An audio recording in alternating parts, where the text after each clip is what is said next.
Bonjour, ici Olivier Roland et bienvenue dans cette nouvelle vidéo qui fait partie de mon défi d'une vidéo par jour pendant que je suis aux Philippines. Alors ce que j'aimerais partager avec vous aujourd'hui, c'est tout simplement ce vieil adage de nos amis anglo-saxons qui est « better done than perfect ». Qu'est-ce que ça veut dire « better done than perfect » ? C'est tout simplement, il vaut mieux que ça soit fait que ce soit parfait. Mieux vaut fait que parfait, on pourrait dire. Et ce que je voudrais partager avec vous aujourd'hui, c'est ça, c'est cette idée que il vaut mieux réaliser quelque chose, même si c'est pas extraordinairement parfait, même s'il y a plein de petites imperfections, même s'il y a plein de défauts, et en faire quelque chose de concret pour le monde, plutôt que d'attendre pendant des mois, des années que vous ayez la chose parfaite. Un exemple, c'est ces vidéos que je vous fais. Là, je dois être à peu près, sans doute, à la 50e vidéo qui a été publiée depuis le début de ce défi. Et d'ailleurs, je vous remercie beaucoup pour votre enthousiasme. Ça fait plaisir de voir les commentaires, les likes. Alors, il y a aussi des gens qui cliquent sur « je n'aime pas », mais il y a beaucoup plus de gens qui cliquent sur « j'aime ». Donc, ça me fait vraiment plaisir. Ça me conforte dans l'idée que je vous apporte de la valeur. En tout cas, c'est ce que j'essaie de faire.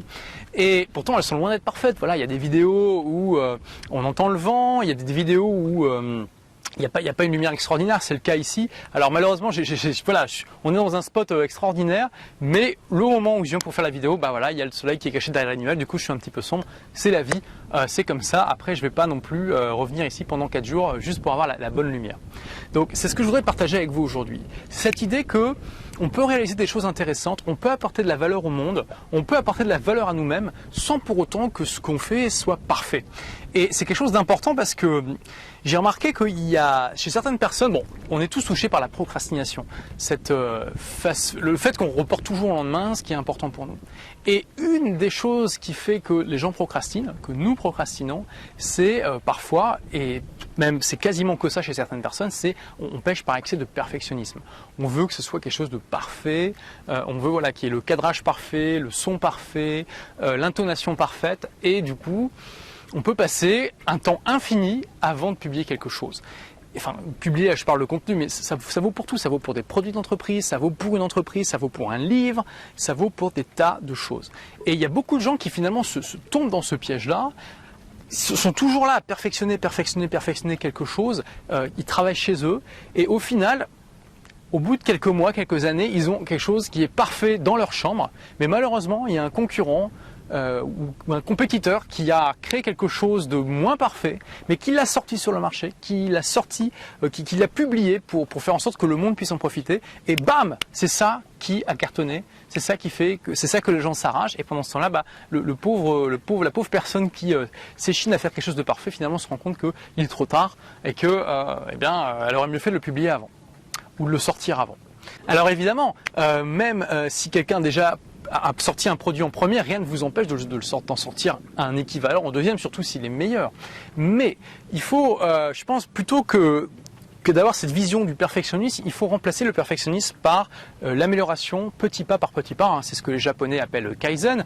Les Japonais sont des grands férus de la philosophie Kaizen qu'ils ont appliquée dans leur industrie. C'est une des méthodes qu'ils ont appliquées qui ont fait que ils en sont aujourd'hui là où ils en sont. Ils sont avec des gens qui achètent leurs produits partout dans le monde, qui est une des plus grandes économies mondiales alors que c'était un pays ravagé par la guerre. Et c'est exactement l'approche qui aujourd'hui est l'approche qui est considérée comme la plus pertinente quand on crée une entreprise, c'est l'approche Lean Startup. Et quel est le concept finalement ? Eh bien, le concept c'est de dire, ok, plutôt que de faire comme avant, on fait une énorme étude de marché, on dépense plein d'argent pour essayer d'avoir le produit parfait dès la première fois. Ce qu'on fait, c'est qu'on sort un produit. Après avoir quand même étudié avec les clients potentiels exactement ce qu'ils veulent, on sort un premier produit qui est un prototype. On le teste sur un petit marché. Donc sur un petit échantillon de personnes mais réelles qui sont prêtes à payer pour ce prototype-là. Et ensuite, on utilise leur feedback pour améliorer le produit et on fait une première version qui est grand public. Donc c'est plus un prototype, c'est une version qui est au-delà. Et après, une fois qu'on a reçu les feedbacks par rapport à ce premier produit, déjà on voit s'il se vend, ça c'est important parce que du coup finalement, ça c'est une approche qui est très intéressante aussi pour diminuer les coûts et le temps, puisque on a juste passé du temps ça peut prendre beaucoup de temps, mais ça prend beaucoup moins de temps que de devoir développer un produit qu'on estime le plus parfait possible. Et donc, on publie un produit rapidement, on voit s'il fonctionne ou pas. S'il fonctionne, on prend le feedback des utilisateurs, on améliore, on fait un produit 2.0, 3.0, 4.0, etc. C'est exactement ce que fait Apple avec ses iPhones. Si vous vous rappelez de l'iPhone 1, c'était vraiment la cata par rapport à la technologie qu'on a aujourd'hui. Je veux dire, il n'y avait pas de GPS, il n'y avait pas de 3G, si je me rappelle bien. L'appareil photo était vraiment une résolution extrêmement faible, il était lourd, encombrant, etc. Il y avait plein de choses qui aujourd'hui nous paraissent allant de soi dans un smartphone qui n'était pas dans le premier iPhone. Mais pourtant, ça a été un succès incroyable et les gens étaient ravis. Et Apple a utilisé ensuite les feedbacks des gens pour améliorer son produit, et puis évidemment l'évolution de la technologie. Et c'est ça que j'aimerais partager avec vous aujourd'hui, c'est cette approche Lean Startup de se dire ok, je fais quelque chose d'imparfait, mais je vais m'améliorer, je vais utiliser le feedback de mes premiers clients, de mes premiers consommateurs, de mes premiers lecteurs, de mes premiers auditeurs, et je vais améliorer au fur et à mesure, et ça sera mieux que si j'attends pendant des mois, des années avant d'avoir quelque chose qui est parfait. Et le problème aussi quand on a cette approche de la perfection, c'est que souvent on a l'impression qu'on travaille avec quelque chose qui va être parfait dans notre tête. Sauf qu'il y a beaucoup de gens, finalement, c'est le cas, ils passent des années à écrire un roman, ils le publient, personne ne veut le lire. Ils passent des années à créer un produit, ils le sortent, personne n'en veut. Ils passent des années à créer un super site web avec un service qui leur semble incroyable et hop, personne n'en veut. Et c'est ça qui est génial aussi avec l'approche Lean Startup, de dire donc better done than perfect, c'est on sort un premier produit imparfait et on voit si ça marche. Si ça marche pas, ok, on repasse à la planche à dessin et on imagine un autre produit. Et ensuite, on voit si ça fonctionne. Et ça évite de passer par des cycles de production qui sont très coûteux. Alors, un exemple, je vais vous donner deux exemples concrets qui sont tirés directement que je tire directement de mon expérience d'entrepreneur. Bon, ça, je vais la refaire. Je vais vous donner deux exemples concrets que je vais tirer directement de mon expérience d'entrepreneur. La première expérience, c'était d'ailleurs ma toute première expérience d'entrepreneur. Moi, j'ai arrêté l'école à 18 ans pour créer ma première entreprise à 19, mais j'ai pas fait ça entièrement sur un coup de tête. J'avais quand même fait un test sur le terrain. Qu'est-ce que j'ai fait? À 18 ans, avec un ami, on était plutôt bons en informatique. On se rendait compte qu'on dépannait régulièrement des amis sur des problèmes qui leur paraissaient insurmontables et que nous on résolvait comme ça. Et on s'est dit, mais pourquoi on ne gagnerait pas de l'argent en faisant de la prestation informatique? Et ça pouvait être une bonne idée ou une mauvaise. Allez savoir. Ce qu'on a fait, c'est qu'on a été publier une annonce dans un journal d'annonces gratuit, en disant voilà, on vous propose de dépanner votre ordinateur chez vous. À l'époque, je crois que c'était, je sais plus, c'était 100 francs pour une heure, quelque chose comme ça. Et là, c'est parce que c'était en francs, c'était en 99. Et l'investissement dans la publicité nous a coûté 60 francs, donc ça fait 10 euros. C'était pas grand chose, surtout qu'on a partagé les frais.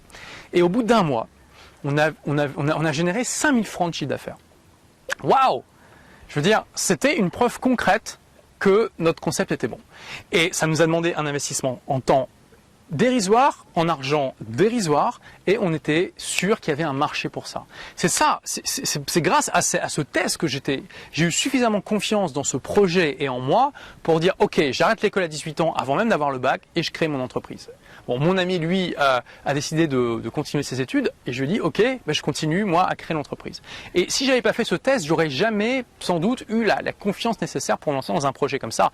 Et c'est ça que j'aimerais partager avec vous aujourd'hui. Si vous avez quelque chose comme ça, donc une entreprise, un roman, quelque chose que vous voulez sortir, que vous voulez donner au monde, comment pourriez-vous le tester sans avoir un investissement en temps qui soit très important, sans avoir un investissement en argent qui soit très important?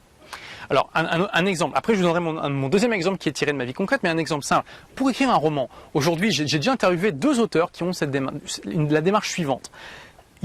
Soit ils ont utilisé un blog existant, soit ils ont créé un blog autour du concept de leur livre et ils ont écrit une sorte de brouillon de livre sous forme d'article de blog. Et ils voyaient si ça prenait ou pas, si c'était partagé dans les médias sociaux, si les gens commentaient, si les gens partageaient. Et ils ont vu si finalement quelles étaient les idées qui étaient intéressantes à partager ou pas dans leur livre. Et en plus, ils ont utilisé le feedback de leurs lecteurs pour améliorer la façon dont présentaient les choses, les informations qu'ils présentaient, etc. Donc ces deux auteurs, il y en a un, c'est Jean-Philippe Touzeau qui a écrit notamment La femme sans peur sur un blog. En fait, il a écrit son roman de manière épisodique sous forme d'article et ensuite il l'a publié sur le Kindle. Et aujourd'hui, la dernière fois que je l'ai interviewé, ça faisait, je sais pas, 6 mois que son livre était dans le top 10 ou 20 des ventes Kindle, ce qui est quand même assez extraordinaire.